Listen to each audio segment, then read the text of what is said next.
నమస్తే welcome to mid day debate this is Sumitra. ఆంధ్రప్రదేశ్లో రాజకీయం ఎన్నికల దిశగా ప్రయాణిస్తోంది. వైసీపీలో 5వ విడత అభ్యర్థుల జాబితాకు రంగం సిద్ధమవుతోంది. ఇప్పటికే టికెట్లు దొరకని నాయకులు తలో దారి చూసుకుంటున్నారు. తాజాగా నర్సరావుపేట ఎంపీ లావు కృష్ణదేవరాయలు పార్టీకి ఎంపీ పదవికి రాజీనామా చేశారు. మరికొందరు ఎమ్మెల్యేలు కూడా గోడ దూకేస్తారని తెలుస్తోంది. అటు ప్రముఖ రాజకీయ వ్యూహకర్త ప్రశాంత్ కిషోర్ మరో బాంబు పేల్చారు. తెలుగుదేశం పార్టీకి తాను పని చేయటం లేదని తేల్చి చెప్పారు. మరి వైసీపీలో టికెట్ల గందరగోళం ఎలా ఉంది? తెలుగుదేశం మరోసారి వ్యూహకర్తల్ని మారుస్తుందా అన్న విషయాల్ని వాళ్ళ మిడ్ డే డిబేట్లో చర్చిద్దాం.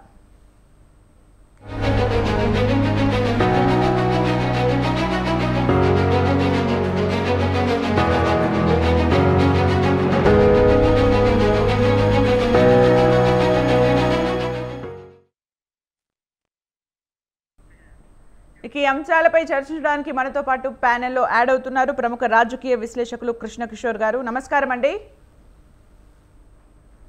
అలాగే వైసీపీ రాష్ట్ర నాయకులు శ్రీనివాస్ రెడ్డి గారు. నమస్కారం సార్. అలాగే జనసేన రాష్ట్ర నాయకులు రేగడి లక్ష్మణరావు గారు. నమస్కారం అండి.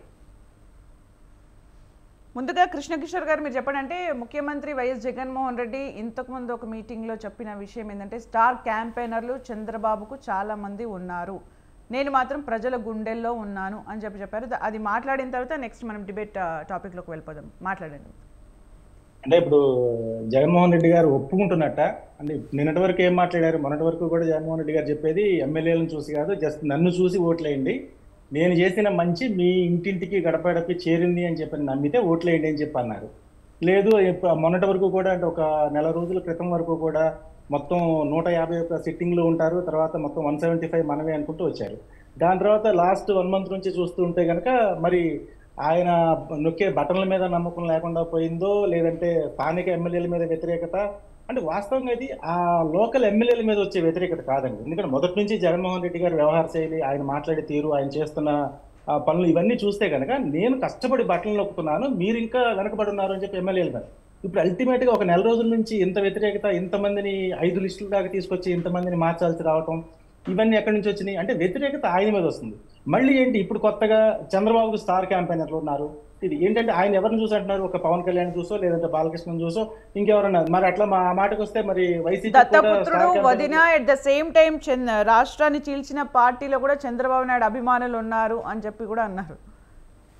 ఆ మాటకు వస్తే రాష్ట్రాన్ని చీల్చింది కూడా చంద్రబాబు నాయుడే అని చెప్పి అంటారు. అప్పుడు ఒక్కసారిగా 2014 ఆ టైంకి వెళ్తే మరి వీళ్ళిద్దరూ ఒకే రకమైన అభిప్రాయాన్ని వ్యక్తం చేశారు. జగన్మోహన్ రెడ్డి అప్పుడు ఆ కమిటీకి లెటర్ ఇచ్చారు, సెంట్రల్ గవర్నమెంట్కి చంద్రబాబు నాయుడు లెటర్ ఇచ్చారు రాష్ట్ర విభజనకు అనుకూలంగా. కాకపోతే ఈయనేమో చంద్రబాబు నాయుడు నాకు 2 ప్రాంతాల సమాభివృద్ధి కావాలి అని చెప్పంటే దాన్ని 2 కళ్ళ సిద్ధాంతం అని విమర్శించారు.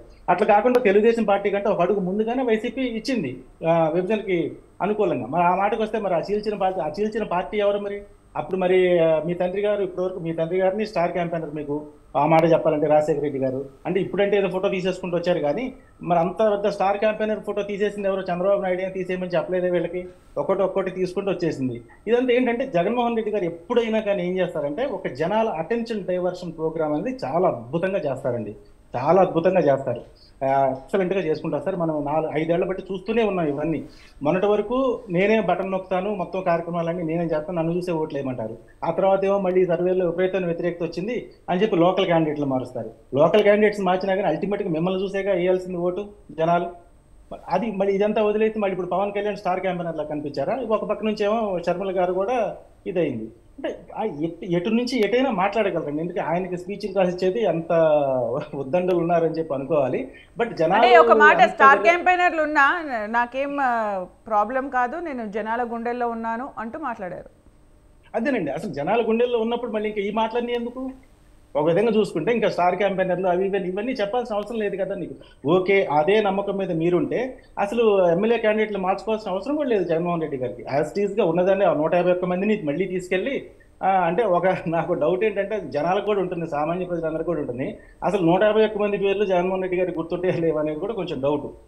ఎందుకంటే ఎంతమంది ఎప్పుడైనా అసెంబ్లీ సెషన్ నడిచేటప్పుడు తప్ప ఇతరత్ర కార్యక్రమాలు అప్పుడు అసలు వీళ్ళందరూ కలవటం ఏదో వాళ్ళ క్లాసులు ఏదైనా ఇవి సెషన్స్ జరిగినప్పుడు తప్ప వేరే విధంగా వాళ్ళు కలిసి దాఖలాలు అయితే ఎక్కడ మీడియాలోనూ రావు, ఎక్కడ కనిపించవు, మనం ఎక్కడ చూసిన ఇది లేదు. అందుకని మళ్ళీ వెనక్కి వచ్చేసరికి మళ్ళీ స్టార్ క్యాంపెయినర్లు అంటారు ఇలా. ఎందుకు స్టార్ క్యాంపెయిన్? మీరు ఒక్కళ్ళే స్టార్ ఏంటంటే ఆయన జనాలకు చెప్పడం అనమాట, నేనే స్టార్. ఓకే అండి, ఓకే స్టార్ క్యాంపెయినర్ల టాపిక్ వదిలేస్తే 5వ జాబితా గురించి కసరత్తు జరుగుతోంది. ఫస్ట్ నుంచి కూడా చెప్తూనే ఉన్నాం, ప్రజల్లోకి వెళ్ళాలి, ప్రజల అభిమానం ఉన్న వాళ్ళకి, ప్రజాదరణ ఉన్న వాళ్ళకు మాత్రమే టికెట్స్ ఇస్తాం, ఒకవేళ లేకపోతే చాలా స్ట్రిక్ట్గా టికెట్స్ మాత్రం ఇవ్వము అని వైసీపీ చెప్తూనే ఉంది. అందులో భాగంగా ఇది జరుగుతుంది అని అనుకుందాము.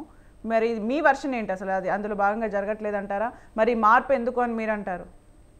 అసలు ఈ అంటే పార్టీలో సిట్టింగ్ల నుంచి అంత వ్యతిరేకత వస్తున్నా, ఎందుకు ఇలాంటి స్టెప్స్ తీసుకుంటారని మీరు అంటారు? అంటే ఇది చెప్తాను, నేను ఫస్ట్ చెప్పాను. ఇదంతా ఏంటంటే జగన్మోహన్ రెడ్డి గారి అటెన్షన్ డైవర్జన్ పాలిటిక్స్, ప్లస్ ఇంకోటి ఏంటంటే అట్ ద సేమ్ టైము ప్రతిపక్షాల్లో ఒక కన్ఫ్యూజన్ క్రియేట్ చేయడం. అమ్మో అక్కడ నుంచి తీసుకొచ్చేసి పెడ నుంచి తీసుకొచ్చి జోగి రమేష్ని పెనమలూరులో వేశారు, ఆ పెనమలూరులో ఉన్న అతనేమో ఇంకెక్కడ, ఇట్లా ఒక రకమైన కన్ఫ్యూజన్ క్రియేట్ చేసి ఇక్కడ ఏమైనా అయిపోద్దేమో అని చెప్పని వీళ్ళ లిస్టు, అంటే వాళ్ళ మీద ఒక మానసికంగా ఏదో ఒక పై చేయి సాధించాలి అని చెప్పి ఒక కన్ఫ్యూజన్ పాలిటిక్స్ తప్ప ఇందులో ఏమీ లేదు అసలు. ఇప్పటి వరకు 58 అసెంబ్లీ స్థానాలు, 10 పార్లమెంటు స్థానాల్లో ఇన్ఛార్జీలను మార్చడం జరిగింది. అంటే మీకు వాళ్ళందరినీ అబ్జర్వ్ చేస్తే మీకు కనిపించింది కేవలం డైవర్షన్ పాలిటిక్స్ మాత్రమే కనిపించాయి, ఇంకేం కనిపించలేదా? 100% డైవర్షన్ పాలిటిక్సే. ఎక్కడ దాకా, ఎందుకంటే మన దగ్గర ఉన్న నియోజకవర్గాలు చూస్తున్నాం. ఇప్పుడు ఇక్కడ పనికిరాని వ్యక్తి పక్క నియోజకవర్గంలో ఎలా పనికొస్తారు? సిట్టింగ్లు కదా. ఇప్పుడు ఇక్కడ మళ్ళీ మార్చింది ఎవరికి? ఇప్పుడు జోగి రమేష్ని పార్థసారథి గారిని తీసుకున్నాము, ఇద్దరు సిట్టింగ్లే. వీళ్ళని తీసుకొచ్చి ఇక్కడ పడేస్తే ఏంటి అసలు ఏం చెప్తున్నారు జనాలకంటే? ఎవరిని కన్ఫ్యూజ్, ఒక విధంగా ఏంటంటే మరి ఎవరు ఆయనకి స్ట్రాటజీలు ఇస్తున్నారు ఏమో తెలియట్లేదు, కానీ ప్రతిపక్షాలను ఏదో కన్ఫ్యూజ్ చేసేద్దాం అనే ఉద్దేశంలో వాళ్ళే కన్ఫ్యూజ్ అయిపోయి ఇప్పుడు ఏం జరుగుతుంది? ఆయన మారగానే ఇప్పుడు మారిన మీకు ఇప్పుడు సిట్టింగ్ ఎమ్మెల్యేని తీసి పక్క నియోజకవర్గానికి ఇన్ఛార్జిగానే వేశారు. ఇక్కడ ఏంటంటే ఎవరిని కూడా ఇప్పుడు తీసుకొచ్చి జోగి రమేష్కి పెనమలూరు టికెట్ ఇస్తారా అంటే చెప్పట్లేదు, అది ఇంకా తెలియదు. జస్ట్ ఇలా జాబితాలు ఏంటి, ఇటు నుంచి అటు షఫుల్ చేసుకుంటున్నారు అంతే. దాని ద్వారా కంప్లీట్గా ఇటు జనాలది ప్లస్ అంటే ఇప్పటి వరకు ఒక అభివృద్ధి లేమితనం అనేది ఉందో చూసారా, దాని మీద చర్చ జరగకూడదు. ఈ లాస్ట్ టైంలో ఎలక్షన్ టైంలో కేవలం అభ్యర్థి మార్పు మీద మాత్రమే చర్చ కేంద్రీకృతం కావాలి. మీడియా కానీ ఎవరైనా కానీ తటస్థులు కానీ ఆఖరికి ఓటర్లు కూడా వాటి మీద మాత్రమే దృష్టి కేంద్రీకరింపబడాలి. దాని ద్వారా ఏదో కొంత లబ్ధి చేకూర్చుకోవాలి. ఎందుకంటే అక్కడ ఏమి చేయలేదు అన్న విషయం బయటికి వచ్చేస్తే లేనిపోని ఇబ్బందులు వస్తాయని చెప్పని ఇట్లా మార్చేసి ఈ అటెన్షన్ మొత్తం అంటే ఒక చిన్న సమస్యని ఎదుర్కోవడం మర్చిపోయే విధంగా చేయడానికి దాని గురించి పెద్ద సమస్యని క్రియేట్ చేయడం. అంతకు మించి ఇదేమి లేదు. జస్ట్ వాళ్ళు చేస్తుందంటే ఇప్పుడు 59 మందిని కూడా జస్ట్ ఇటు నుంచి తీసి అటు ఏమైనా కొత్త వాళ్ళు ఎవరైనా ప్రకటించారా? లేదు కదా. ఇక్కడ నుంచి తీసుకొచ్చేసి పక్క నియోజకవర్గానికి ఇన్ఛార్జిగా పెడతారు. ఏంటి ఉపయోగం ఏముంటుంది దానివల్ల? మీ పార్టీయే, మీ వ్యవహారం మొత్తం మీరు చేసిందే, మీరే బటన్ నొక్కుతారు అంతే తప్ప దానివల్ల వచ్చేది జస్ట్ ఏంటంటే 100కి 100% కూడా ఒక కన్ఫ్యూజన్లోకి నెట్టాలి జనాల్ని వీటిని. ప్లస్ ఇప్పుడు ఇక్కడ ఏమీ జరగలేదు 5 ఏళ్లుగా అన్న విషయాన్ని ఆ జనాల్లో చర్చ జరగకుండా, ఎలక్షన్ చాలా క్రూషియల్ టైం అండి. ఈ క్రూషియల్ టైంలో ఆ చర్చ రాకుండా చేసి ఒక్క దెబ్బకి 2 పెట్టెల్లాగా చర్చ రాకుండా ఉండాలి. ప్రతిపక్షాన్ని కన్ఫ్యూజన్లో నెట్టాలి, మీడియా అటెన్షన్ మొత్తం డైవర్ట్ చేయాలి. ఈ మొత్తం కూడా చూడండి, అందరూ కూడా లిస్టులు ఏదో అక్కడ భూగోళం బద్దలైపోతుంది, లేదంటే ఇండోనేషియాలో అగ్నిపర్వతం బద్దలైందన్న రేంజ్ లో ఇది జరగాలన్నమాట. దీనివల్ల ఏంటి, దీని ద్వారా ఈ అందులో వైసీపీ సక్సెస్ అవుతూ ఉందని మీరు అనుకుంటున్నారా? అవదండి, ఎట్టి పరిస్థితులు అవ్వదు. ఎందుకంటే జనాలు ఏమి ఇప్పుడు 5 ఏళ్లుగా మర్చిపోయి ఏమి చేయకుండా చేసేసి ఇప్పుడు వచ్చిన తర్వాత ఓకేనండి. మనం ఇందాక నుంచి ఒకటే ఎగ్జాంపుల్ చెప్పుకుంటూ వస్తున్నాను. నేను జోగి రమేష్ని తీసుకొచ్చి పెనమలూరులో పెట్టారు. పెనమలూరులో రేపొద్దు ఆయన ప్రచారానికి వెళ్ళినప్పుడు పెనమలూరు ప్రజలు అడగరా మీ పెడకి ఏం చేసావు నువ్వు అని చెప్పని? దగ్గరే కదా, ఒకే జిల్లా కదా. మొత్తం ఇంత సోషల్ మీడియా విస్తృతి, ఇంత వ్యాప్తి, జనాలందరికీ అన్ని తెలుసు ఎవరేం చేశారు ఏం చేయట్లేదు అన్ని కూడా అడుగుతారు కదా గ్యారంటీగా. అరే ఈయన పెడనికి పనికి రాలేదంట, అక్కడ ఏమీ చేయలేదు, మన ఎత్తున రుద్దటానికి వచ్చాడు అని చెప్పి జనం అనుకునే ప్రమాదం లేకపోలేదు. అంటే ఒక రకంగా ఇది బూమరాంగ్ అవుతుందేమో అని చెప్పి నాకు మాత్రం బూమరాంగ్ అవుతుంది నేను నమ్ముతున్నానండి. వైసీపీకి మాత్రం ఇదేమీ శ్రేయస్కరం కాదు, ఇదంత మంచి ఫలితాలను ఇస్తుందని చెప్పి మాత్రం నేను ఎట్టి పరిస్థితుల్లో అనుకోను. Right, okay. టీడీపీ వాణిజ్య విభాగం అధ్యక్షులు రాకేష్ గారు కూడా యాడ్ అయ్యారు. నమస్కారం అండి రాకేష్ గారు. రాకేష్ గారు నమస్కారం అండి. నమస్తే మేడం గారు, బాగున్నారా? బాగున్నానండి. రైట్, ఇప్పుడు శ్రీనివాస్ రెడ్డి గారి దగ్గరికి వెళ్దాం. శ్రీనివాస్ రెడ్డి గారు మీరు చెప్పండి, అంటే ఇప్పటి వరకు వచ్చిన జాబితా కానీ ఇకపైకి వచ్చేది కూడా కేవలం డైవర్షన్ పాలిటిక్స్ మాత్రమే అని చెప్తున్నారు. అభ్యర్థులను మార్చాల్సిన అవసరం లేదు అని కూడా చెప్తున్నారు. ఎట్ ద సేమ్ టైం ఎమ్మెల్సీలు మారినప్పుడు ఎమ్మెల్సీలే కదా అసంతృప్తులు అని అన్నారు, ఎమ్మెల్యేలప్పుడు ఎమ్మెల్యేలే కదా అన్నారు. ఈరోజు ఎంపీ కూడా రాజీనామా చేసేసారు వైసీపీకి సంబంధించి. మీరేం చెప్తారు సార్ దీనికి? ఎంపీ ఒక్కరు కదమ్మా, ఇప్పటికి 2వ ఎంపీ. ఇవన్నీ ఎన్నికల ముందు ముఖ్యంగా అందరికీ కూడా డిబేట్లో పాల్గొంటున్నటువంటి లక్ష్మణరావు గారికి, కృష్ణకిషోర్ గారికి, రాకేష్ గారికి, ముందుగా మీకు అందరికీ కూడా నమస్కారం అమ్మా. ఎన్నికల ముందు ఇట్నించట్టు అట్టించట్టు కప్పగంతులు వేయటం, కుప్పిగంతులు వేయటం సర్వసాధారణమైనటువంటి విషయం. ఆయన ఇది మన కేసీఆర్ నాని మాకు వచ్చినంత మాత్రాన, లేకపోతే ఈ మా దగ్గర నుంచి ఒకళ్ళు పోయినంత మాత్రాన జరిగేదేం లేదు. జరిగేటటువంటి ఎన్నికలు ఏ రకంగా జరుగుతాయంటే జగన్మోహన్ రెడ్డి, చంద్రబాబు నాయుడు. జగన్మోహన్ రెడ్డి తన 5 ఏళ్లలో ఏం పరిపాలన చేశాడు, చంద్రబాబు నాయుడు 2014 నుంచి 19 వరకు ఏ పరిపాలన చేశాడు, దీని మీద ఎన్నికలు జరుగుతాయి. కానీ ఇక్కడ కృష్ణకిషోర్ గారు ఎక్కడున్నారో మరి ఆయన మరి ఏ ప్రాంతం పూర్తిగా నాకు ఐడియా లేదు, క్షమించాలి ఆయన్ని. కృష్ణా జిల్లానే. సాక్షి నుంచి రాజశేఖర రెడ్డి గారిని తీసేశారన్నారు, ఎక్కడ తీసేయలేదండి. మీరు ఒకవేళ సాక్షి చూడరేమో, సాక్షి మీద కూడా మానేశారు. కాదు మీరు సాక్షి నుంచి దాని నుంచి చిన్నగా మార్చారు. మాది కృష్ణా జిల్లా అమ్మగారు ఊరు, గుంటూరు జిల్లా నాన్నగారు ఊరు, మాది కృష్ణా జిల్లానే. నేనేమంటున్నానంటే స్టార్ క్యాంపెయినర్స్ వాళ్ళకున్నారు టీడీపీకి, నాకెవరూ లేరు అనేది జగన్మోహన్ రెడ్డి గారు. స్టార్ క్యాంపెయినర్ అంటే ఓన్లీ పవన్ కళ్యాణ్ గారో లేకపోతే ఇంకొకరో కాదు. ఆయనకి అనేక రకాలైనటువంటి మీడియా అధిపతులు ఉన్నారు, అనేక రకాలైనటువంటి అతను భజన చేసేటటువంటి వ్యక్తులు ఉన్నారు, వాళ్ళందరూ ఉన్నారు. నాకు ప్రజలు మాత్రమే ఉన్నారనే కాన్ఫిడెన్స్ నేను వ్యక్తం చేశాను. ఈ దేశ చరిత్రలో, ఈ ప్రజాస్వామ్య చరిత్రలో, ఈ ఆంధ్రప్రదేశ్ రాష్ట్రంలోనే కాదు, మొత్తం ప్రపంచ చరిత్రలో కూడా ఇలాంటి ముఖ్యమంత్రిని ఇంత కాన్ఫిడెన్స్ ప్రదర్శించేటటువంటి ముఖ్యమంత్రిని, నేను మేలు చేశానంటేనే నాకు ఓటు వేయండి అని చెప్పేటటువంటి నాయకుడిని ఎక్కడ చూడలేరు, చూపించలేరు కూడా. ఆయన ఏమంటున్నాడు, మేలు చేశానంటేనే ఓటేయండి అని అంటున్నారు. ఇక ఆంధ్రప్రదేశ్లో ఏమీ జరగలేదనేది నాకు ఆశ్చర్యం వేస్తుంది. మీరు విజయవాడ అయి ఉండి ఏమీ జరగలేదండి. మీ విజయవాడలో తీసుకోండి, కరకట్ట వెంట రిటైన్ వాళ్ళు చంద్రబాబు హయాంలో ఉందా? ఇప్పుడు కనపట్టలేదా? కృష్ణానది వెంట వరద వచ్చినప్పుడు ఇబ్బంది పడకుండా కరకట్ట వాల్ అనేది చేతైందా? 14 ఏళ్ళు ముఖ్యమంత్రిగా చేసిన చంద్రబాబు నాయుడికి చేతనైంది అది. ఆ కరకట్ట వాలు 2 వైపులా కూడా పూర్తయిపోయి మీకు దర్శనం ఇవ్వట్లేదా? చిన్న కనకదుర్గమ్మ వారధిని పూర్తి చేయడం చేతగల చంద్రబాబు నాయుడికి కాంట్రాక్టర్లు కుదరక తన 5 ఏళ్ల పాలనలో ఆ వారధిని ఆయన పూర్తి చేశాడు జగన్మోహన్ రెడ్డి గారే. బెంచ్ సర్కిల్ నుంచి వేసినటువంటి చంద్రబాబు ఆగండి సార్, ఆగండి. మీ టర్మ్ వచ్చినాక మీరు మాట్లాడదు కానీ, మీ టర్మ్ వచ్చినాక మీరు మాట్లాడదు కానీ, మీ టర్మ్ వచ్చినాక మీరు మాట్లాడదు కానీ, మీరు చెప్పే వారధి అదే కాదని అడుగుతున్నా సార్. అంతే, మీ టర్మ్ వచ్చినాక మీరు మాట్లాడదు కానీ. ఏ వారధో మాకు తెలియదు సార్, అందుకే అడుగుతున్నా సార్. కనకదుర్గమ్మ గుడి పక్కన ఉండే వారధి, దాన్ని వారధి అన్నారు సార్, ఫ్లైఓవర్ అంటారు. అది తెలుసుకోండి ముందు. కృష్ణా బ్రిడ్జి మీద, కృష్ణా నది మీద, కృష్ణా జిల్లాకి గుంటూరు జిల్లాకి అనుసంధానంగా ఏర్పాటు చేసింది వారధి. అది కట్టి ఫ్లైఓవర్ కి కనకదుర్గమ్మ వారధి అని పేరు పెట్టారు. మీరు విజయవాడ రండి, ఫ్లైఓవర్ కి కనకదుర్గమ్మ వారధి అని పేరు పెట్టారు. రాకేష్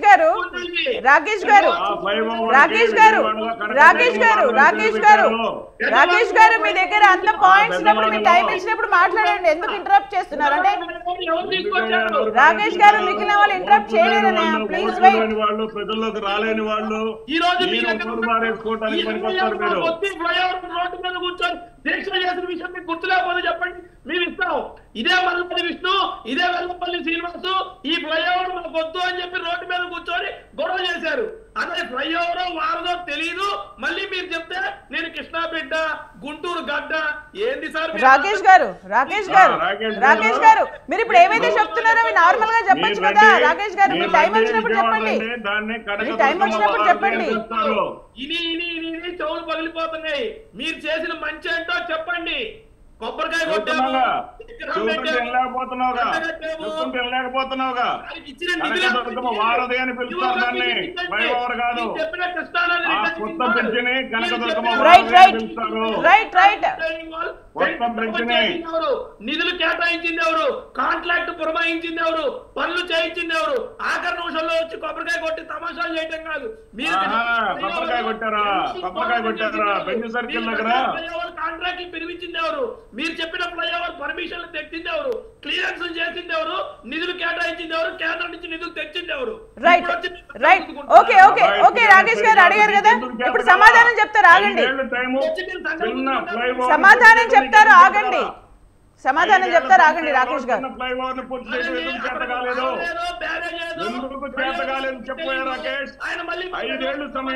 సరే, ఇద్దరు అలా మాట్లాడితే ఛాన్స్ వేరే వాళ్ళకి వెళ్ళిపోతుంది. దయచేసి రాకేష్ గారు మీరు ఆగండి, నోట్ చేసుకోండి, తర్వాత అడగండి.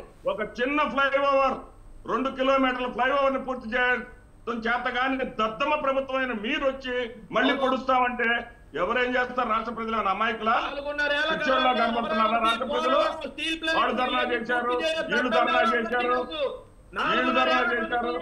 ఏంటయ్యా పోలవరం నువ్వు చేసింది? మీకు చేసిన ఏం చేస్తున్నాడు? ఏంటి పోలవరం మీకు ఏం చేశారు చెప్పండి? ఏం చేశారు? ఒక్క గేటు పెట్టడం చేతకాల మీకు? ఒక గేటు పెట్టడం చేతకాల?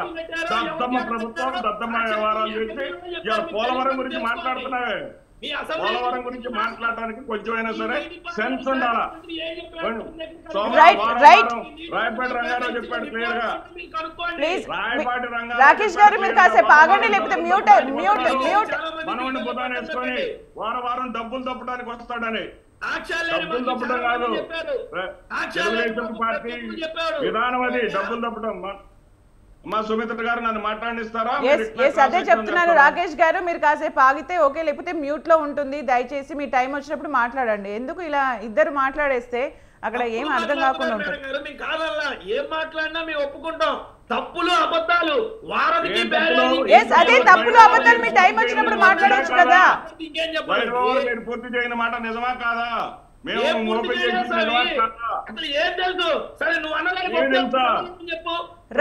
రాకేష్ గారు ప్లీజ్ వెయిట్. ఫ్లైఓవర్ మీరు పూర్తి చేశారు, అది కరెక్టా? ఒప్పుకుంటున్నారా?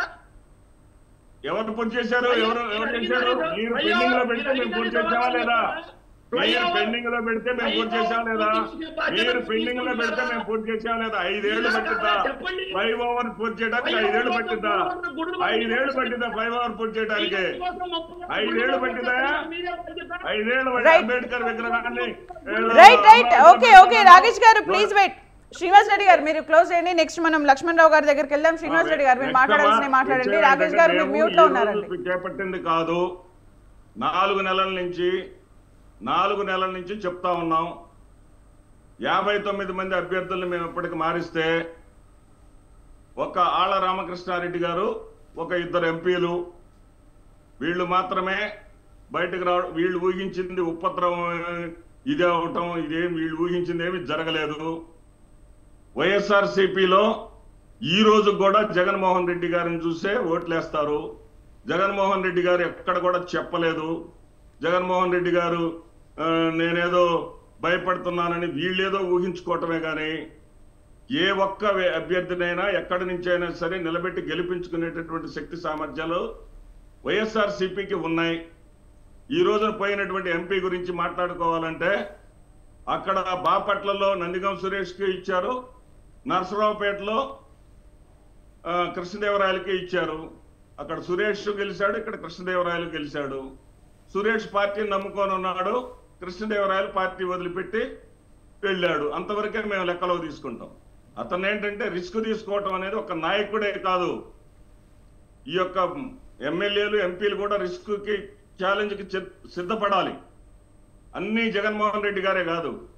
కృష్ణదేవరాయలు గారిని మేము స్పష్టంగా ఏమడిగామంటే గుంటూరు నుంచి కంటెస్ట్ చేయమన్నాం, నర్సరావుపేట నుంచి ఒక బీసీకి అవకాశం ఇద్దామని చెప్పాం. గుంటూరు మీకు సేఫ్ ప్లేస్, మీరు కంటెస్ట్ చేయమని అడిగాం. ఆయన ఏమన్నారంటే నాకు ఇస్తే నర్సరావుపేట ఇవ్వండి, లేకపోతే గుంటూరు నుంచి అయితే గుంటూరు 2 శాసనసభ స్థానాన్ని కేటాయించండి. నీకు గుంటూరు శాసనసభే కావాలంటే గుంటూరు శాసనసభ కూడా వీలు పడదు, కొన్నూరు కావాలంటే ఇస్తామన్నాం. నాకు అది కాదు ఇది కాదు, నాకు నర్సాపేట అయితే ఇస్తా, లేకపోతే నేను పార్టీలో ఉండను అన్నాడు. అది ఆయన ఇష్టం. రైట్, ఓకే అండి. ఓకే, అయితే ఇంకొక విషయం, ఇప్పటి వరకు జరిగిన 58 అసెంబ్లీ స్థానాల్లో ఇన్ఛార్జీల మార్పులు కానీ 10 పార్లమెంట్ స్థానాల్లో మార్పులు కానీ కేవలం డైవర్షన్ పాలిటిక్స్గా ఇంతకుముందు కృష్ణకిషోర్ గారు అన్నారు. దానికి మీరు ఏం చెప్తారంటే ఎలాంటి సామాజిక అంశాలు కానీ వాళ్ళ యొక్క ఫీడ్బ్యాక్ కానీ అవన్నీ ఏవి పరిగణలోకి తీసుకోవట్లేదు, కేవలం డైవర్షన్ పాలిటిక్స్ అని చెప్తున్నారు. ఇంతకుముందు కూడా మీరు అన్నారు చంద్రబాబు నాయుడిని జగన్ని చూసి మాత్రమే ఎలక్షన్స్ జరుగుతున్నాయి అని మీరు అన్నమాట. మరి అది కూడా ఇక్కడ వర్తిస్తే నిజంగా క్యాండిడేట్స్ని మార్చాల్సిన అవసరం ఉందా? దీనికి మీరు సమాధానం చెప్పండి సార్. అంటే ఇప్పటివరకు జరిగిన మార్పులు ఏవి ప్రాతిపదికన జరిగాయి?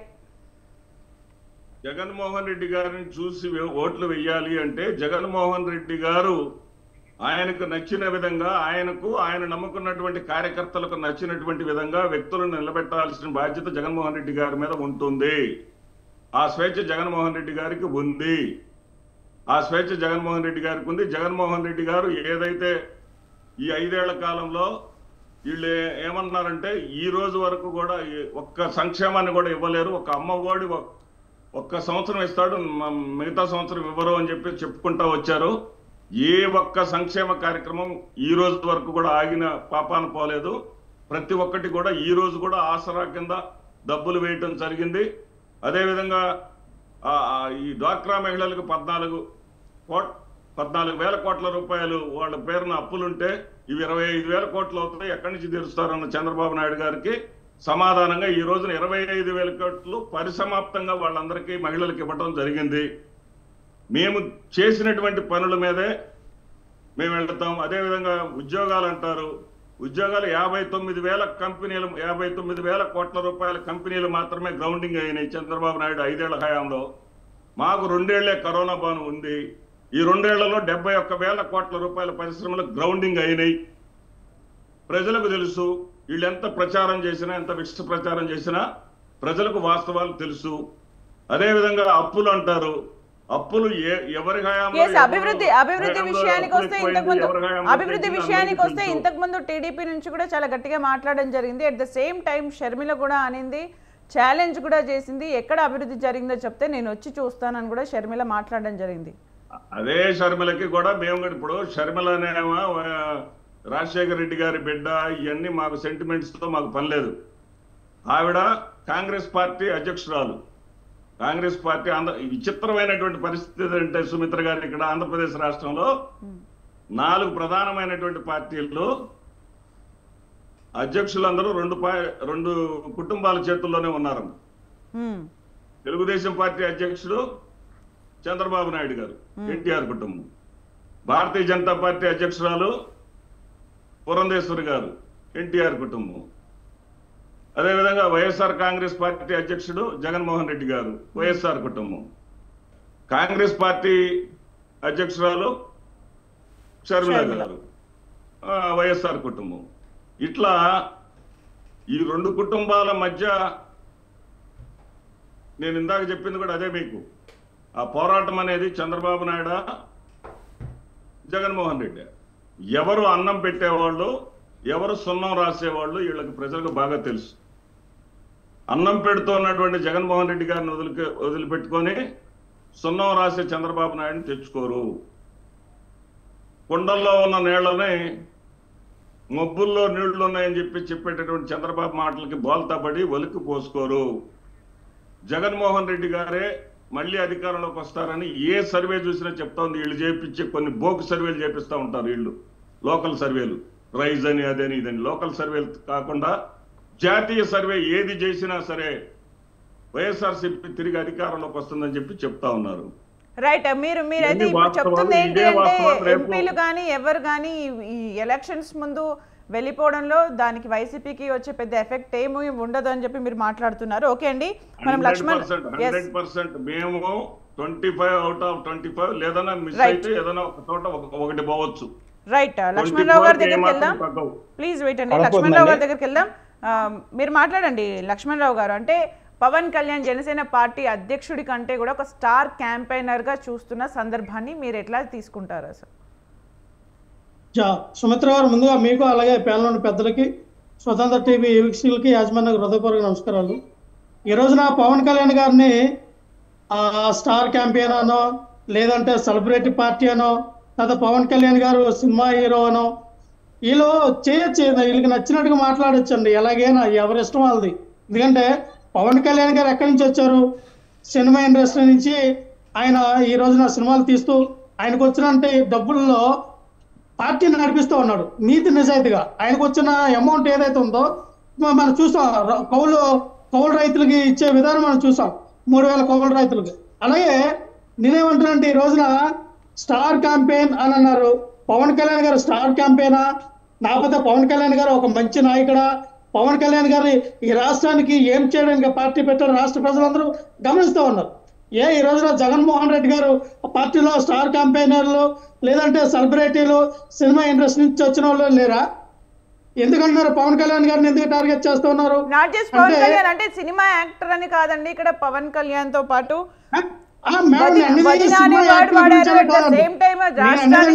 పార్టీ తరపున కూడా మాట్లాడుతున్నారు. అందరూ కూడా చంద్రబాబు నాయుడు గురించే మాట్లాడతారు అనే పాయింట్ ఇక్కడ చూడాలి.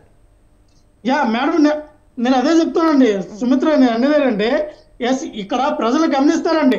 స్టార్ క్యాంపెయిన్ చూసో ఇంకోళ్ళు చూసో ఓట్లు వేయరండి. ఖచ్చితంగా ఎవరైతే, ఏ పార్టీ అయితే ప్రజా అభిమానాన్ని, ప్రజా విశ్వాసాన్ని కోరుకుంటుందో వాళ్ళకే అవకాశం ఇస్తారు ఖచ్చితంగా. ఎందుకంటే మనం ఇక్కడ ప్రజల్లోకి వచ్చి నేను ఇగో నన్ను చూసి ఓటేయండో లేదా ఇంకోటి చెప్తే వినే పరిస్థితుల్లో లేరు. ఆంధ్ర రాష్ట్ర ప్రజలు ఇదివరకు వేరు, ఇప్పుడు వేరండి. ఖచ్చితంగా మార్పు అనేది కోరుకుంటూ ఉన్నారు. నిజంగానే జగన్మోహన్ రెడ్డి గారి యొక్క సంక్షేమ పథకాలు ప్రజల్లోకి వెళ్ళి ప్రజలు లబ్ధి పొందితే జగన్మోహన్ రెడ్డి గారు చేస్తారు. లేదు, మార్పు కావాలి, మనం అనుకున్న విధానంగా పరిపాలన చేయలేదు, ఏదో రాజశేఖర రెడ్డి కన్నా చాలా బాగా చేస్తాడని అవకాశం ఇచ్చాం, తను చేయలేదు అని ప్రజల్లో ఉంటే మాత్రం ఖచ్చితంగా జనసేన టీడీపీ కూటమికి ఓటేస్తారు. ఈ రోజు మేము కూడా అదే చెప్తూ ఉన్నాం కదా. ఏదైతే జగన్మోహన్ రెడ్డి గారు పాదయాత్ర చేసినప్పుడు రైతులకి, కార్మికులకి, కర్షకులకి, యువకులకి, అలాగే ఎవరైతే ఈ రాష్ట్రంలో ఉన్నారో ఎస్సీ, ఎస్టీ, బీసీ, మైనార్టీ వర్గాలకి, కాపులకి, అందరికి కూడా ఇగో నేను ఈ వర్గాలకి ఇచ్చేస్తా, ఇగో ఈ ప్రాంతాలకి ఇచ్చేస్తానన్న హామీలు ఇచ్చాడు. దొంగ హామీలు ఇచ్చాడు. ఆ దొంగ హామీలతో ఆయన అధికారంలోకి వచ్చాడు.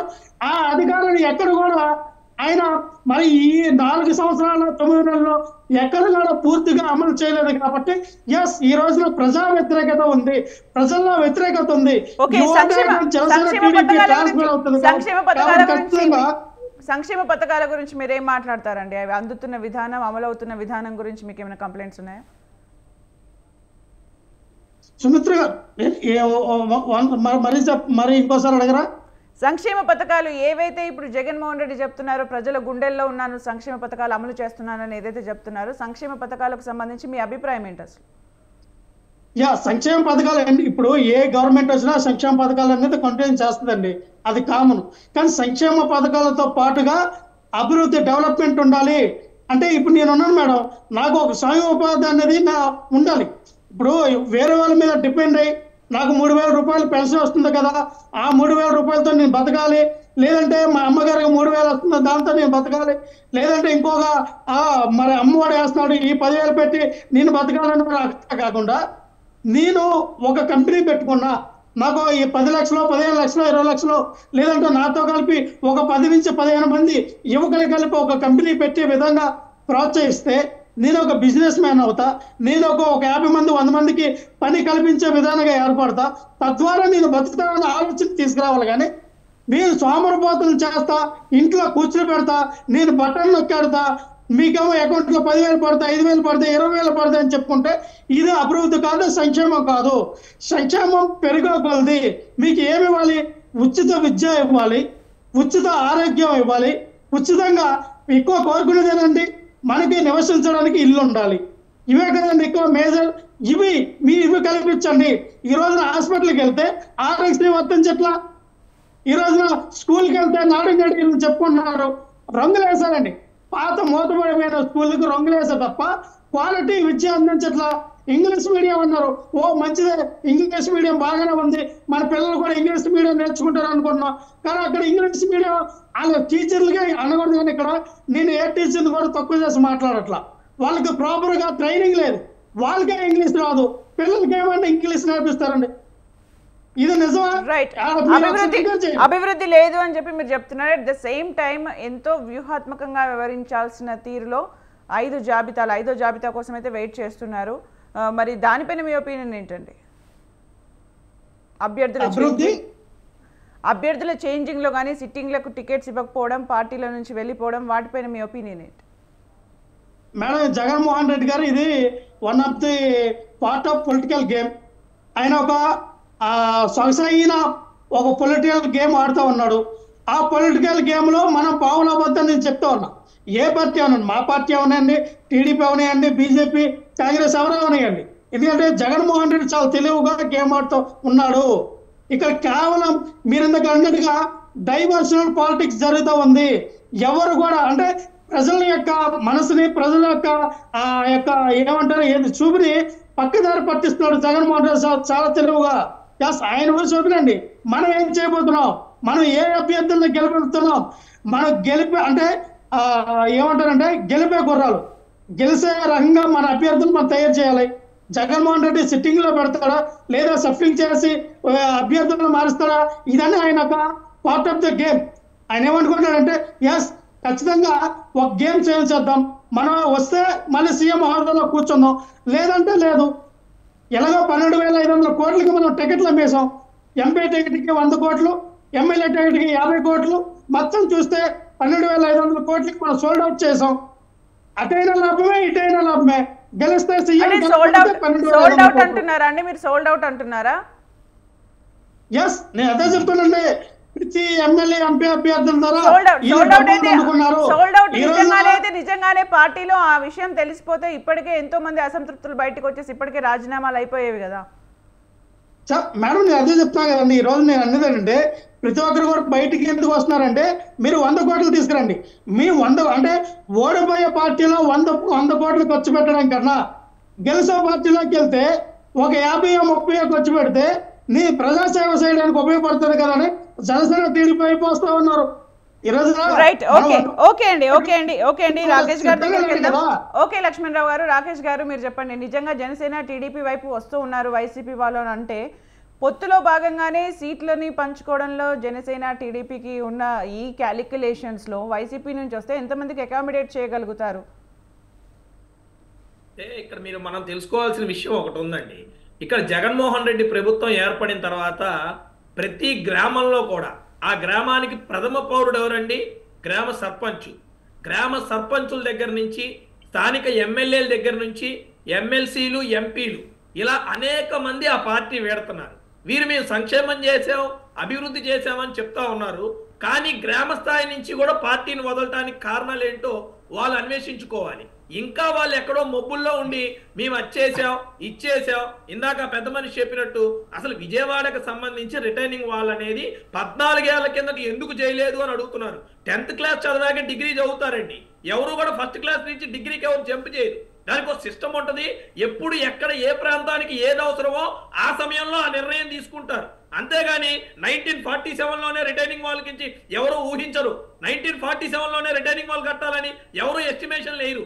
అతి మాటలు, ఇలాంటి అతి మాటలు తప్ప ఆ అధికార ప్రతినిధులకు ఏమీ తెలియదు. ఫ్లైఓవర్ గురించి మాట్లాడారు. అసలు అది వారదా, ఫ్లైఓవరా, లేకపోతే ఇంకొకటి రైల్వే బ్రిడ్జ్ అనేదే సంగతి ఆయనకి తెలియదు. ఆయన నాలెడ్జ్ ఆ స్థాయిలో ఉంది. అది కట్టింది ఫ్లైఓవర్. నా నాలెడ్జ్ గురించి ఏం ప్రశ్నిస్తావు గానీ, నా నాలెడ్జ్ గురించి బాగానే ప్రశ్నిస్తావు కానీ నన్ను చెప్పనే రిటైనింగ్ వాల్ కట్టడానికి, రిటైనింగ్ వాల్ కట్టడానికి ప్రజల అవసరాలు ముఖ్యం. కాలం కాదు, సమయం కాదు. సమయం కాదు. ఇక్కడ నీ తెలివితేటలేంటో చెప్పు, నీ తెలివితేటలేంటో చెప్పు. తెలివితేటల గురించి ఓకే శ్రీనివాస్ రెడ్డి గారు ప్లీజ్ వెయిట్. బిల్డింగ్లు ఇవి కూడా మేమే చేశాం అని చెప్పే ధైర్యం మీకుందా? దానికి సమాధానం చెప్పాలి.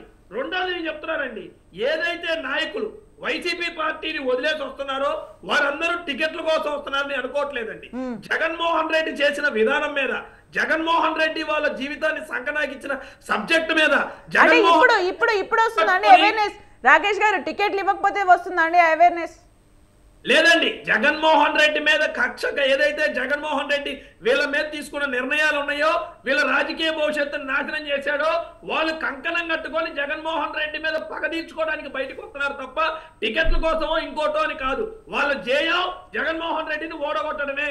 జగన్మోహన్ రెడ్డి ఆయా వర్గాలకి నా ఎస్సీ, నా బీసీ, నా మైనారిటీ అని చెబుతూ ఏదైతే ఎస్సీ బీసీ మైనారిటీల యొక్క గొంతు కోస్తున్నారో అది తెలియజేయడానికి మటుకే ఈ రోజు ఆ లీడర్స్ అందరూ కూడా బయటికి రావడం జరుగుతూ ఉంది. జగన్మోహన్ రెడ్డి అన్యాయం చేస్తున్నాడు, అక్కడ నుండి మేము చెప్పలేకపోతున్నాం, మేము మాట్లాడలేకపోతున్నాం. Okay, what about Prashant Kishor చేసిన వ్యాఖ్యలకు సంబంధించి మీరు ఏం చెప్తారు? టీడీపీకి నేను పని చేయట్లేదు అని కూడా చెప్పడం జరిగింది. ఎప్పుడైతే ప్రశాంత్ కిషోర్ టీడీపీకి పని చేస్తారు అన్న వార్తలు వచ్చాయో, ఈసారి గెలుపు సాధ్యమని అనుకుంటున్న టీడీపీ వర్గాల్లో ప్రశాంత్ కిషోర్ నేను వాళ్ళతో పని చేయట్లేను అని చెప్పిన దాని గురించి మీరేం చెప్తారు? మీకు చాలా క్లియర్ గా ఆ రోజు చెప్పారండి.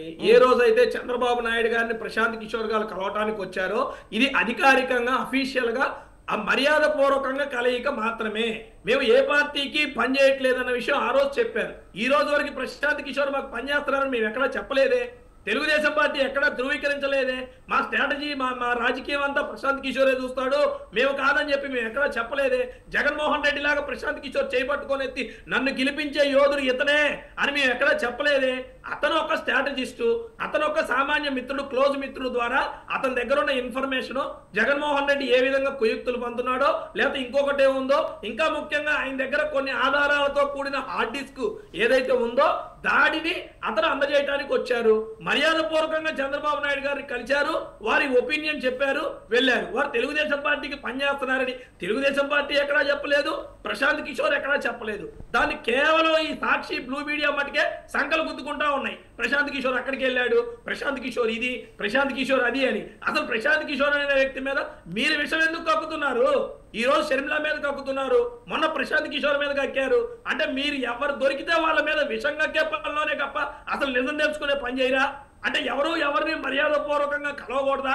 ఆ రోజు పసుపచ్చ చీర కట్టుకొని షర్మిల గారు కలిస్తే అబ్బాబాబాబా ఎన్ని ట్రోల్సో. మొన్న కాంగ్రెస్ పార్టీలోకి వెళ్తే సిగ్గుండాలండి.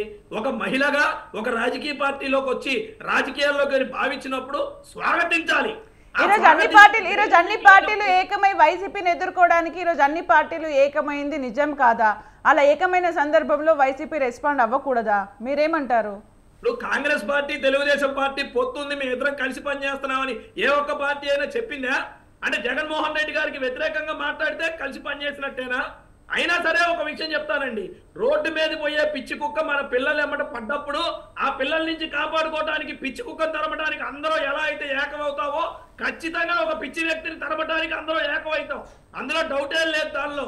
కానీ అతను సమాధానం చెప్పాల్సింది ఈ విధంగా కాదు.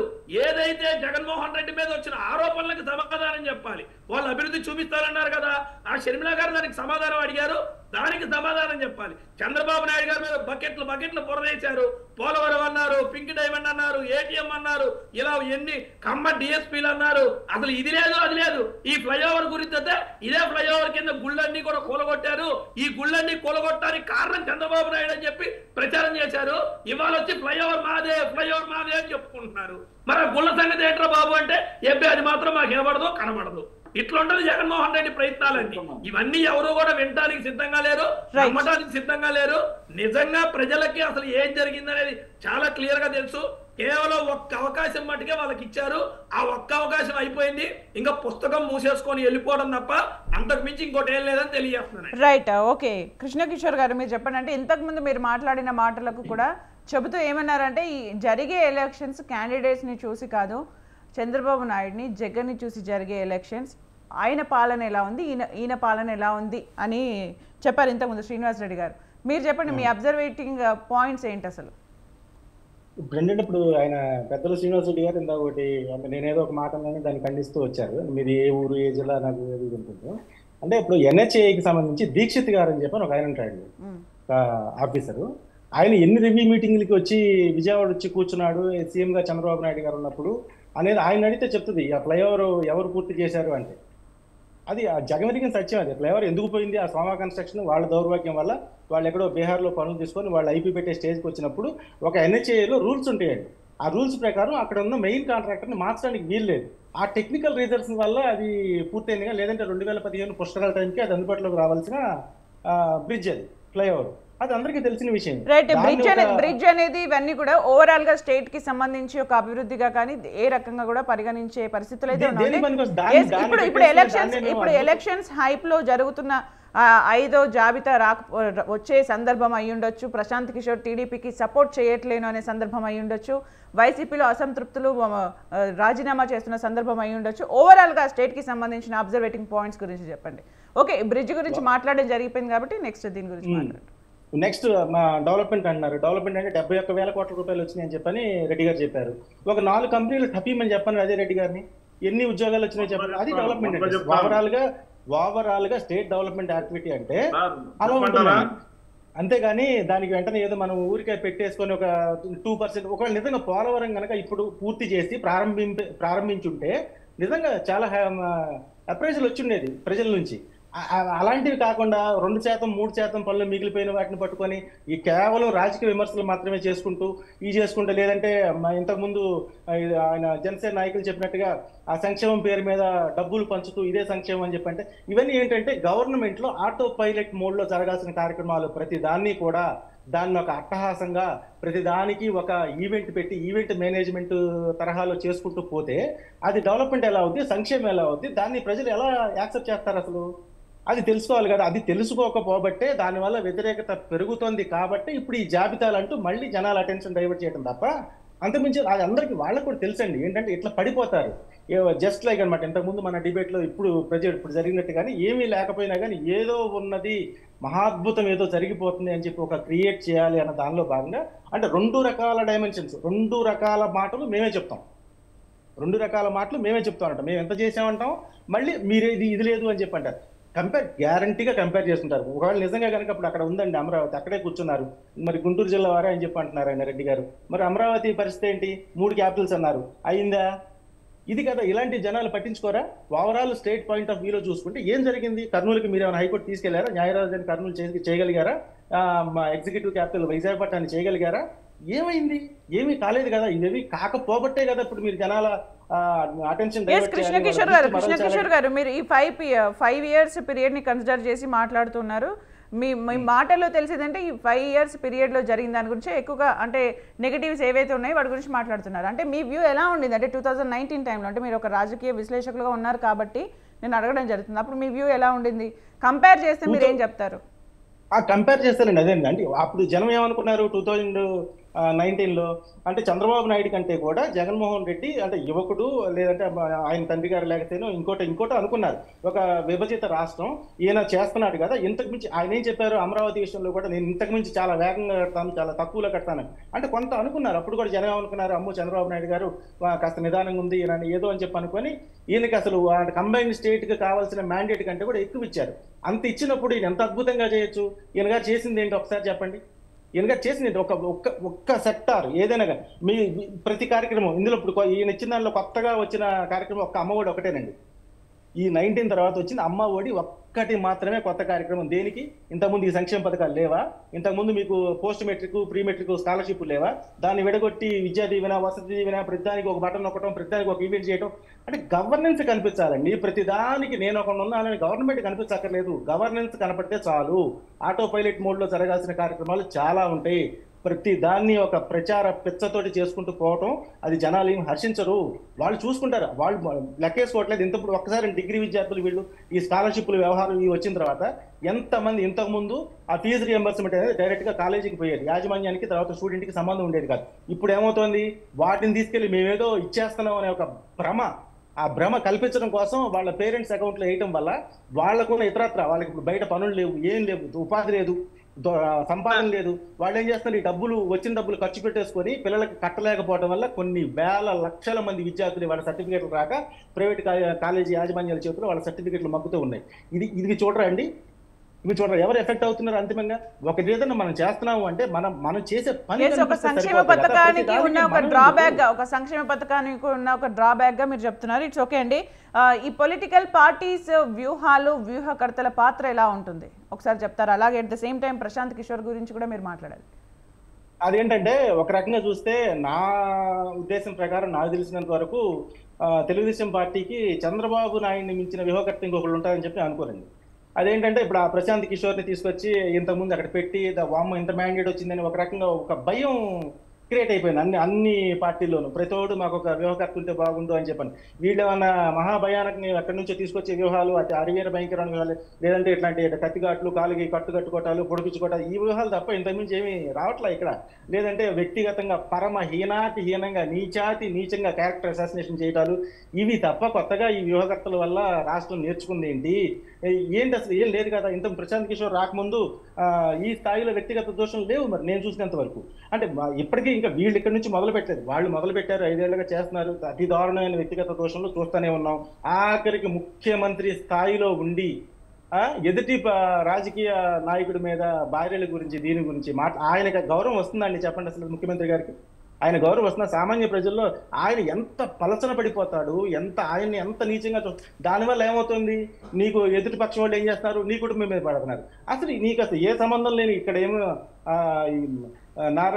చంద్రబాబు గారి సతీమణి మీద, అటు పక్క జగన్మోహన్ రెడ్డి గారి సతీమణి మీద ఎందుకండి మీ రాజకీయాలు మీరు చేసుకొని మీరు నిజంగా జనాలుగా మంచి చేసుకుంటే ఆ మంచిని చెప్పి ఓట్లు అడగండి. అది మానేసి ఇవి పెట్టుకొని ఇట్లా వ్యక్తిగత దోషం చేసుకుంటూ పోతాం. ఇది అంటే నాకు తెలిసిన వ్యూహకర్తలు ఇచ్చిన ఇవే అనిపిస్తుంది నాకు. అంతకుమించి కొత్తగా పోనీ ఒక వ్యూహకర్త ఏదైనా ఉంటే ఇది ఒక పాలసీ స్టడీ చేసి ఇది ఇంత మంచి కార్యక్రమం ఒకటి తీసుకొస్తాను, ఇది దేశంలోనే బెస్ట్ పాలసీ అవుతుంది, దీన్ని కనుక ఇంప్లిమెంట్ చేస్తానని చెప్తే జనాలకి చాలా ఉపయోగకరంగా ఉంటుంది, చాలా ప్రయోజనకారిగా ఈ పథకం ఉంటుంది అని చెప్పి ఒక పథకాన్ని ఎవరైనా డిజైన్ చేశారా?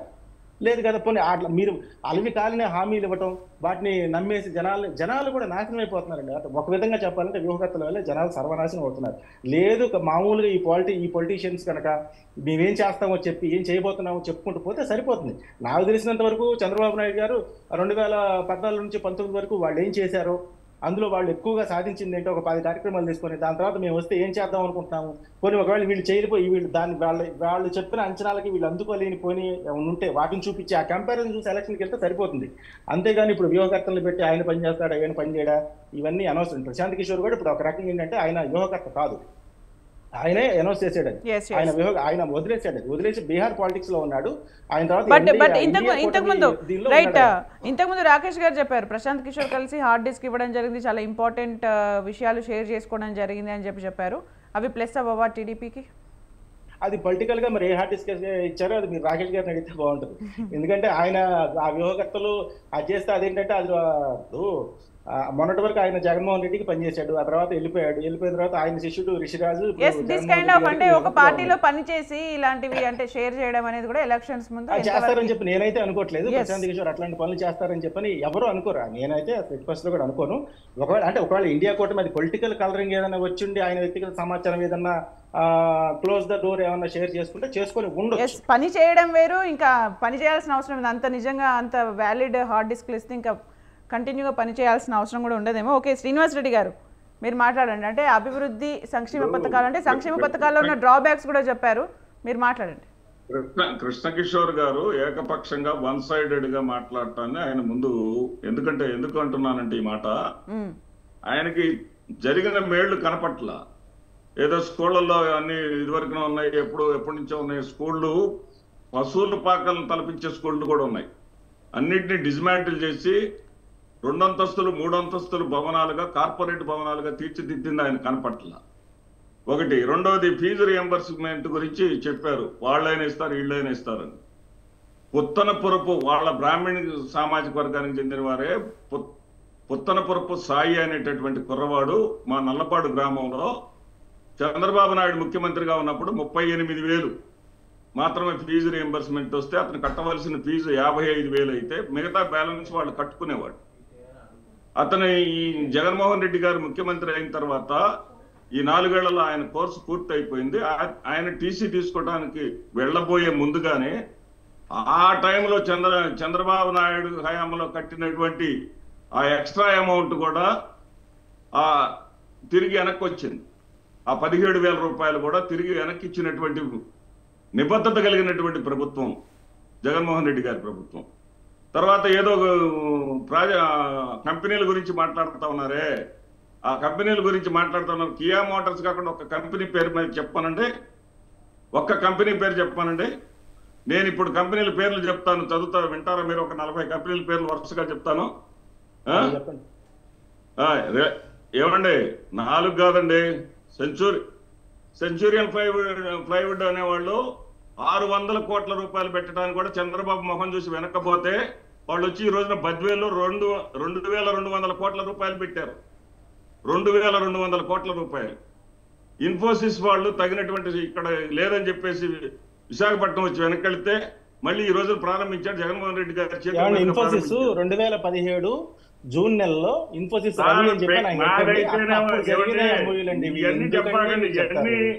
వద్దులేండి. మీరు పెద్దవాళ్ళు మీరు పెద్దవాళ్ళు కాబట్టి నా పదం వాడలేకపోతున్నాను.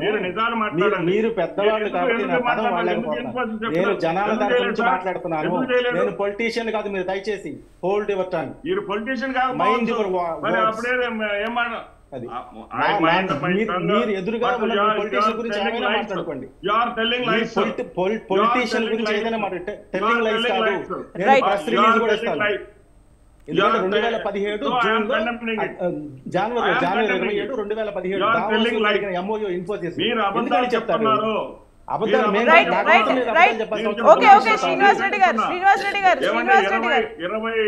22 సార్లు సమ్మిట్లు పెట్టారండి. 22 సార్లు సమ్మిట్ పెట్టి ప్రతి సమ్మిట్ లో కానీ 30 లక్షల MOUలు కుదిరినాయి అన్నారండి. 30 లక్షల అడ్రస్ లేకుండా పోయి 59,000 ఉన్నాయి అంటే అని చెప్పేసి ఒక విశ్లేషకుడుగా మీరు ప్రశ్నించరా? అసలు 22 సమ్మిట్లు అనే కొత్త పదం మీరు తీసుకొస్తున్నారు. చంద్రబాబు నాయుడు సీఎం గా ఉన్న టైంలో ఆయన 4 సార్లు దావోస్ వెళ్ళారు. 5 సంవత్సరాల పాటు సెంట్రల్ గవర్నమెంట్, స్టేట్ గవర్నమెంట్, ఎన్డీఏనే అప్పుడు ఉంది. ఇప్పుడు మీ పక్షంగానే ఉన్నారు కదా. పార్ట్నర్షిప్ సమ్మిట్లు 4 జరిగినాయి. ఫౌండేషన్ వేసినటువంటి పరిశ్రమ ఒకటి చూపించండి సార్. మెటీరియల్ అదే దావోస్ వెళ్ళారు.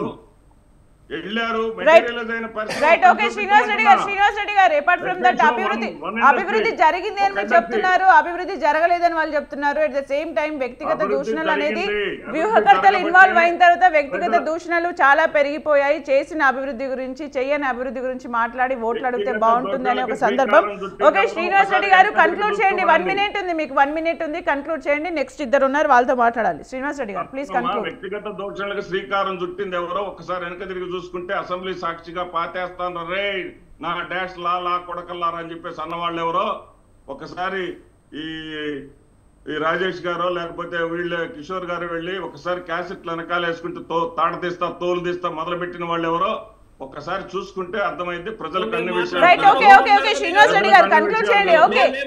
మీరు మాట్లాడుతున్నారని ఒప్పుకుంటున్నారు కదా. రైట్, కన్క్లూడ్ చేయండి. ప్రజలు చూస్తున్నారండి, ప్రజలు చూస్తున్నారు, అందరినీ చూస్తున్నారు, ఎవరిని మిస్ అవ్వట్లేరు. దయచేసి మాట్లాడండి. శ్రీనివాస్ రెడ్డి గారు కన్క్లూడ్ చేయండి. వైసీపీ తరపున మీరు కన్క్లూడ్ చేయండి. నెక్స్ట్ ఇద్దరు ఉన్నారు చూస్తున్నారు. జగన్మోహన్ రెడ్డి గారు వచ్చిన తర్వాత బ్యాంకుల్లో డిపాజిట్లు 88,000 కోట్ల రూపాయలు పెరిగినాయి ఈ రాష్ట్రంలో. గతంలో 88,000 కోట్ల రూపాయలు పెరిగినాయి. జగన్మోహన్ రెడ్డి గారు వచ్చిన తర్వాత చంద్రబాబు హయాంలో ఉన్నటువంటి అప్పులు చంద్రబాబు హయాంలో 159% అప్పులు పెరిగితే అది ఈ రోజున 58% తగ్గింది. 100% తగ్గింది అప్పులు.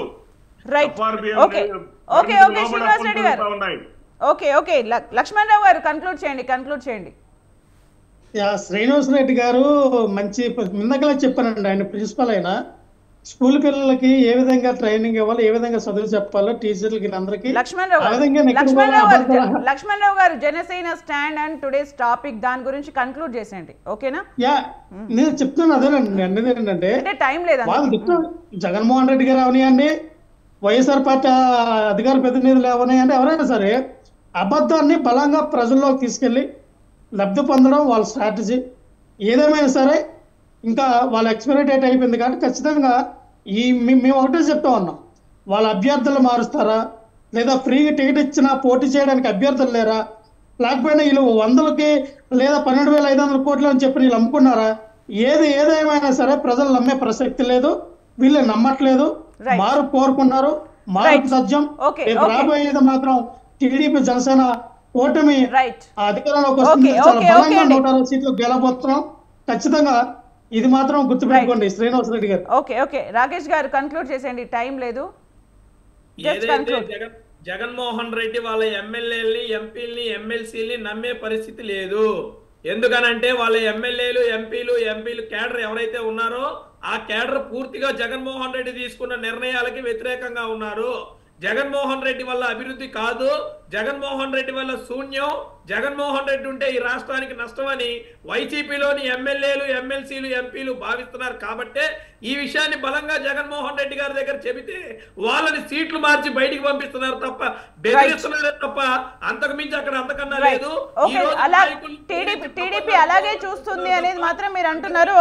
ఓకే థ్యాంక్ యూ అండి రాకేష్ గారు. పాత విషయాల మీద జనం అందరికీ కూడా మంచిగా అవగాహన ఉందని చెప్తా ఉన్నా. రైట్, థ్యాంక్ యూ అండి రాకేష్ గారు, శ్రీనివాస్ రెడ్డి గారు, లక్ష్మణరావు గారు, కృష్ణ కిషోర్ గారు. మీ టైంని కేటాయించి డిబేట్లో పార్టిసిపేట్ చేసి మీ వర్షన్స్ని తెలియజేసినందుకు. ఇది ఇవాళ mid day debate. News updates coming up. Stay